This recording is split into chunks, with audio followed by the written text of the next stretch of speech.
प्रभु यीशु मसीह के नाम से आप सबको जय मसीह की।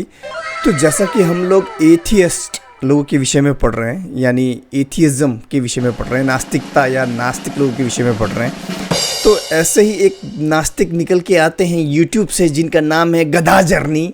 और वो गधा जर्नी जो है, वो जो भाई हैं वो यीशु मसीह के बारे में उल्टा पुल्टा बोलते रहते हैं। परमेश्वर को व्यभिचारी बोलते हैं। परमेश्वर को जो व्यभिचारी बोलते हैं उसके ऊपर तो मैं पहले वीडियो बना चुका हूँ, लेकिन इस वीडियो में यीशु मसीह के विषय में कुछ अंडरस्टैंड बात वो बोल रहे हैं। चलिए जवाब देते हैं उनको। मुंह तोड़ पत्थर तोड़ गोबर खाओ जवाब देंगे उनको। क्रिश्चियन शुरुआत आज से 2000 साल पहले इसके फाउंडर जीसस बताए जाते हैं। इनका जन्म काफी विवादित है क्योंकि बताया जाता है बिना पिता के संतान है, जो कि आज तक साइंटिफिक रूप से बिल्कुल ही गलत है। मेरे गधा जर्नी भाई को ये समझने की जरूरत है कि यीशु मसीह का पिता है। यीशु मसीह पिता परमेश्वर की तरफ से आए हैं। त्रिएक परमेश्वर का एक भाग पुत्र परमेश्वर।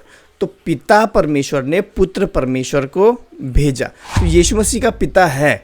ओके, बिना बाप का नहीं है वो। ये कह सकते हैं कि शारीरिक पिता उनका जोसेफ नहीं है। जो परमेश्वर है मेरे भाई, तेरे को समझना पड़ेगा कि परमेश्वर एक है। उनका व्यक्तित्व 3 प्रकार का है, पिता, पुत्र और पवित्र आत्मा। और पिता परमेश्वर ने पुत्र परमेश्वर को भेजा। तो तुम्हें यह बात समझनी पड़ेगी कि यीशु मसीह का पिता है और वह आत्मिक पिता है। और जहां तक बात आती है कि वैज्ञानिक रूप से कैसे हो सकता है कि एक इंसान बिना बाप के पैदा हो जाए, क्या ये पॉसिबल है? बिल्कुल पॉसिबल नहीं है। यही तो मेरे भाई बात है कि यीशु मसीह 100% परमेश्वर और 100% इंसान है।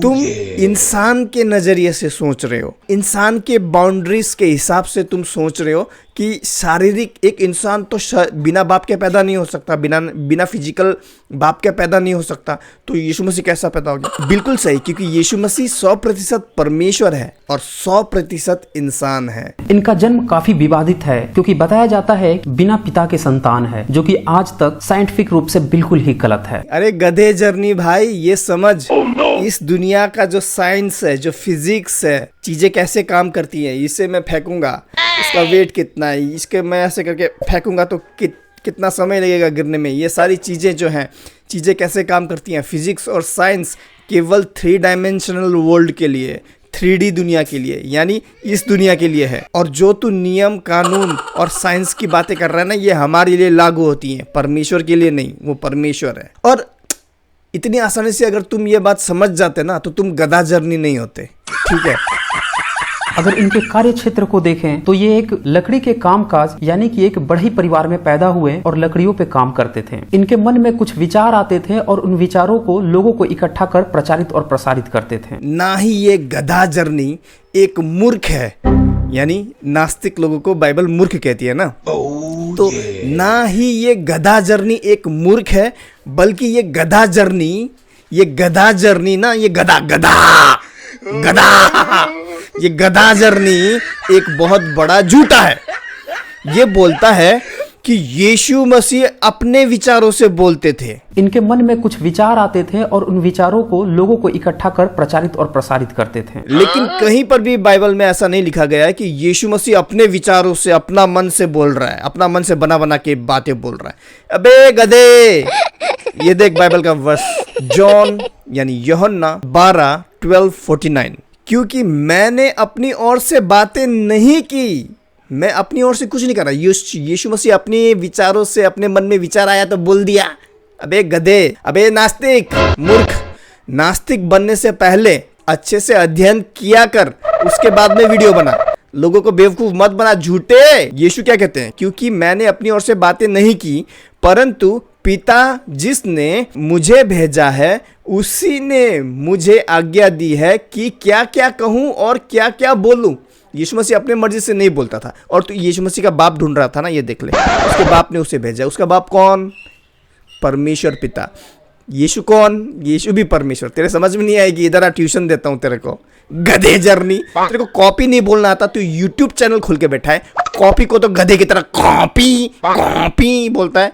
दिमाग खराब करता है। इनके मन में कुछ विचार आते थे और उन विचारों को लोगों को इकट्ठा कर प्रचारित और प्रसारित करते थे। और जरा मर्दों की तरह बात किया कर यार, ऐसा भारी भारी आवाज से बात किया कर। ये क्या है? इनके पिताजी ऐसा करते थे। इनके मन में कुछ विचार आते थे और उन विचारों को लोगों को इकट्ठा कर प्रचारित और प्रसारित करते थे। क्या बेबी छक्का बन गया? बेबी तू ऑपरेशन करा लिया क्या? हाँ तू छक्का बन गया रे। इनके पिताजी ऐसा करते थे। औरत के जैसा बात मत कर, तू छक्के की तरह बात मत कर। बोलना तो मर्द की तरह सब बोल भारी भारी आवाज से। क्या जो कि बाद में अंधविश्वास का रूप लेने लगा, जैसे कि ये किसी को छूते ही उसके रोग ठीक करने लगे। प्रवचन सुनने आए लोगों को 2 रोटी और 2 मछली से हजारों लोगों को खाना खिलाने की बात प्रचारित की जाने लगी। एक बार जब ये नाव में सवार थे और तूफान आया तो आदेश देकर तूफान को रोकवा दिया। समुद्र पर यह पैदल चलने लगे। अब इस तरह की बातों पर जो आंख मूंद कर विश्वास कर लेता है उसे ये आस्तिक कहते हैं, और जो इस पर तार्किक प्रश्न रखता है उसे ये नास्तिक कहने लगते हैं। आँख मूंद के जो विश्वास करता है उनको वो नास्तिक कहते हैं, उनको वो नास्तिक कहते हैं। अबे क्या होय होय कर रहा है बे? होय होय छोड़। हो कहते होएंगे कैसे? इंसान की तरह बात कर, छक्कों की तरह नहीं। और एक बात सुन, अबे गधे, आंख मूंद के विश्वास नहीं किया। हजारों लाखों करोड़ों लोगों ने देखा, आई विटनेस थे। आंखों देखा सबूत बे। अबे आंखों देखा सबूत, लोगों ने देखा तब जाके विश्वास किया कि हाँ यार चंगाई हो रहा है। और ऐसे ही विश्वास नहीं कर लिया तेरे जैसा गधे जैसा कि कुछ देखा नहीं, आंख मूंद के विश्वास करता हूँ यीशु ने चंगा किया। अबे गधे, लाखों करोड़ों लोगों ने देखा यीशु मसीह कर रहा है सच में चमत्कार। अबे हिस्टोरिकल क्या बताऊँ, ये बाइबल मेरे भाई, अबे गधे, ये बाइबल ना ऐतिहासिक पुस्तक है, समझा? नास्तिक, तुम नास्तिक लोगों का धर्म पुस्तक जैसा नहीं, तो ये नास्तिक लोगों का भी होता है धर्म पुस्तक। बेफालतू का इसके जैसा है, मूर्ख लोग और मूर्ख किताबें इन लोगों की।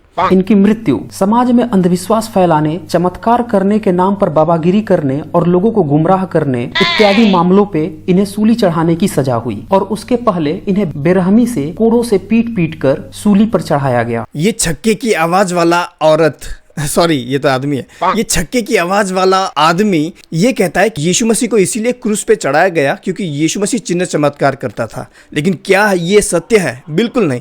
यीशु मसीह को इसीलिए क्रूस पे चढ़ाया गया क्योंकि यीशु मसीह खुद को परमेश्वर घोषित कर रहा था कि मैं और पिता एक हैं, यानी हम एक ही परमेश्वर हैं। John chapter number 10 verse 30 and 31। मैं और पिता एक हैं, यानी मैं और पिता एक हैं, हम एक ही परमेश्वर हैं। यहाँ पर यीशु मसीह कह रहे हैं ज्यूस लोगों को, यहूदियों को, कि तुम जो पिता को पूजते थे ना, तो मैं और पिता हम एक ही हैं, एक ही परमेश्वर है। अब देखिए, यहूदियों ने उससे पथराव करने को फिर पत्थर उठाया। तो यहूदियों का नियम था कि अगर कोई अपने आप को परमेश्वर घोषित करेगा या तो ये ब्लास्फेमी होगा, यानी परमेश्वर की निंदा होगी। और मोजेस के नियम के अनुसार जो परमेश्वर ने मूसा को दिया था, उस अनुसार उस व्यक्ति को मार डालना चाहिए। और इसीलिए यीशु मसीह को क्रूस पे मार डाला गया क्योंकि यीशु मसीह अपने आप को परमेश्वर घोषित कर रहा था। इसीलिए नहीं कि यीशु मसीह चिन्ह चमत्कार करता है बोल के, वो भी मामला था, लेकिन उस मुख्य कारण से यीशु मसीह को नहीं मारा गया था। यीशु मसीह को ब्लास्फेमी का जो रूल्स था, जो लॉ था, उस हिसाब से मारा गया क्योंकि वो अपने आप को परमेश्वर घोषित कर रहा था। और ये छक्का नहीं समझेगा यार दीदी, ये जो मुझे खाना पड़ रही, अपने आप को बहुत ज्ञानी बताता है ये, ऐसे बोलो छोटा मत है। 3 दिन बाद इनके चेलों में से कुछ ने यह प्रचारित किया कि वो जिंदा होकर लौट आए हैं और उन्हें दर्शन भी दिए। अब इस तरह की कपोल कल्पित को जो मान ले वो आस्तिक, और जो प्रश्न करे, इसे सत्यता और विज्ञान के पहलुओं के आधार पर जांच करे, उसे नास्तिक होने का यह सर्टिफिकेट बांटने लगते हैं। तो ये कहता है कि विज्ञान के नजर से नापेगा, ये किसी ऐतिहासिक घटना को विज्ञान से नहीं जांचा जाता, किसी ऐतिहासिक घटनाओं को ऐतिहासिक दस्तावेजों से जांचा जाता है। अभी हिटलर था कि नहीं था, तू साइंस से कैसे जांचेगा कि हिटलर था कि नहीं था? अबे हिटलर था या नहीं था तू साइंस से नहीं जांच सकता। अगर हिटलर था या नहीं था, तुझे उसके लिए ऐतिहासिक दस्तावेज, historical books, historical scripts, historical manuscripts, historical books, वो सब चीजें जांचनी पड़ेंगी। तू विज्ञान से कैसे जांचेगा कि हिटलर था कि नहीं था, गधे? और एक और बात कि ये कहता है कि यीशु मसीह जो फिर से जिंदा हुआ 3 दिन बाद, ये सब कल्पना है। अबे गधे, किसी झूठ के लिए कोई इंसान जान नहीं देता। तू किसी झूठ के लिए जान देगा? अगर तुझे मैं एक बाबा बना दूं, हाँ छक्का बाबा, और तू पूरा एकदम नाइटी पहन के ऐसा ऐसा करके तू अगर घूम रहा है और इधर उधर घूम रहा है तू नाइटी पहन के छक्का बाबा बन के, तो मैं अगर लोगों से कहूँ ये मर के भी जिंदा हो जाएगा और तेरे पेट में घुसेड़ दूँ, तो क्या तू मरने के लिए तैयार होगा? तू बोलेगा नहीं नहीं नहीं, मेरे को नहीं बनना बाबा बाबा। क्यों? क्योंकि तू जानता है, तू सत्य जानता है कि तू मरेगा तो फिर निकल ही जाएगा, तू फिर जिंदा नहीं हो पाएगा ना। तो ऐसे ही यीशु मसीह सब जानता था कि उसको क्रूस पे चढ़ाया जाएगा, क्या होगा क्या नहीं होगा पहले बता दिया गया है। उसके बाद में यीशु मसीह अपना जान देता है क्रूस पे। उसके बाद में 3 दिन बाद यीशु मसीह जिंदा हो जाता है। और अगर यीशु मसीह झूठ बोल रहा था, चलो मान लेते हैं कि यीशु मसीह मर के जिंदा नहीं हुआ, तो अगर यीशु मसीह मर के जिंदा नहीं हुआ तो यीशु मसीह के चेलों ने यीशु के मरने के बाद में सारे संसार में प्रचार क्यों किया? क्यों किया? किसी झूठ के लिए कोई क्यों ऐसा करेगा? अगर यीशु मसीह मर के जिंदा नहीं हुआ तो यीशु मसीह के चेले क्यों संसार में गए प्रचार करने? और केवल प्रचार ही नहीं, सब चेलों ने अपना जान गंवाया। जान से प्यारा कुछ नहीं होता। यीशु मसीह के चेलों ने यीशु मसीह के लिए अपनी जान भी दे दी। एक झूठ के लिए कोई अपनी जान देगा क्या? हाँ पेटीकोट बाबा। अब जरा इसके सोशल इम्पैक्ट पर नजर डालें। चमत्कार पे विश्वास, जरा ध्यान से सुनना कैसे बोलता है। अब जरा इसके सोशल इम्पैक्ट पे ध्यान दे। एकदम बिल्कुल 1 नंबर का छक्का। ऐसे बोलता है जैसे सब कुछ जानता है। अब जरा इसके सोशल इम्पैक्ट पे जा रहे ऐसे ऐसे करके थप ताली मार, 10 रुपए मिलेगा उसका रोटी खरीद के खाना। क्या कर रहा है यूट्यूब पे नास्तिक, जो कि बिल्कुल ही अनसाइंटिफिक है। क्योंकि जेसस पे ही चमत्कार करने के आरोप हैं। देखा बोलता भी बिल्कुल छक्के जैसा है। आरोप है क्योंकि जेसस पे ही चमत्कार करने के आरोप हैं, तो ये रिलीजन वाले भी चमत्कार आंख मूंद के मानने लगते हैं। किसी भी तरह से इन्हें बरगलाया और गुमराह किया जा सकता है चमत्कार के नाम पर, जो कि साइंटिफिकली पूरी तरह से गलत है। चमत्कार नाम की कोई भी चीज नहीं होती। अबे मूर्ख इंसान नहीं छक्के। सुन, विज्ञान बदलता रहता है। जब हम स्कूल्स में पढ़ा करते थे तब हमारे सोलर सिस्टम में 9 प्लैनेट्स हुआ करते थे। अभी भी 9 ही प्लैनेट्स हैं, लेकिन अभी साइंस क्या बोलता है कि जो प्लूटो है प्लैनेट्स के श्रेणी में नहीं गिनते, उसे ड्वार्फ प्लैनेट्स की श्रेणी में गिनते हैं, यानी बोना प्लैनेट की श्रेणी में। तो अभी बच्चों को क्या पढ़ाया जा रहा है? अभी पढ़ाया जा रहा है कि हमारे सोलर सिस्टम में केवल 8 प्लैनेट्स हैं। अबे मूर्ख, साइंस हर दिन सीखता रहता है।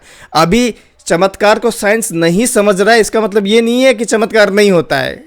मूर्ख पेटीकोट बाबा, इतने नाम दिए, आज से इसका नाम पेटीकोट बाबा, साइंस जर्नी का। बे सुन पेटीकोट बाबा, जब साइंस समझ जाएगा पूरी तरीके से चमत्कार को, मिरेकल को, तब साइंस भी मानने लगेगा, तब साइंस भी उसे मानने लगेगा। समझा मूर्ख? अब जो चमत्कार को मान ले उसे आस्तिक का सर्टिफिकेट, और जो ना माने उसको ये नास्तिक का सर्टिफिकेट बांटने लगते हैं। अबे गधे, एक तो तुम खुद वीडियो बनाते हो कि वाई आई एम नास्तिक, मैं नास्तिक क्यों हूँ। खुद वीडियो बना रखा है इस बंदे ने, ये देखो स्क्रीनशॉट, और खुद को ये नास्तिक बोल रहा है। और अगर कोई और नास्तिक बोल दे, ये खुद को नास्तिक बोल सकते हैं, लेकिन अगर कोई और नास्तिक बोल दे तो घनघोर पाप हो गया, गंभीर पाप हो गया। अबे तुम खुद को खुद नास्तिक बोल रहे हो, तो हम भी अगर नास्तिक बोल रहे हो तो उसमें गलत क्या है बे? एक काम करो, ऐसन करो, ऐसन, और ऐसन करते करते ट्रेन पे चढ़ जाओ, बहुत पैसा मिलेगा तुम्हें। यूट्यूब में मत हगो, ट्रेन में जाके हगो। और एक और बात, नास्तिक, ये नास्तिक है ना, नास्तिक का मतलब क्या होता है? जो ये साबित करता है कि परमेश्वर नहीं है। तो मेरा एक सवाल है कि अगर कोई परमेश्वर है ही नहीं तो फिर तुम साबित क्या करना चाहते हो? कि परमेश्वर नहीं है? तो जो है ही नहीं तो क्या साबित करोगे तुम? हाँ, खैर छोड़ो, ऐसे पेटीकोट बाबा मिलते रहेंगे और हम ऐसे पेटीकोट बाबा को मुंह तोड़ जवाब देते रहेंगे। इनका आवाज ऐसा है तो कोई बात नहीं, कोई बात नहीं, हम मर्दाना आवाज से इन्हें जवाब देते रहेंगे। मिलते हैं अगले वीडियो में, तब तक के लिए जय मसीह की। जेसस पे ही चमत्कार करने के आरोप हैं।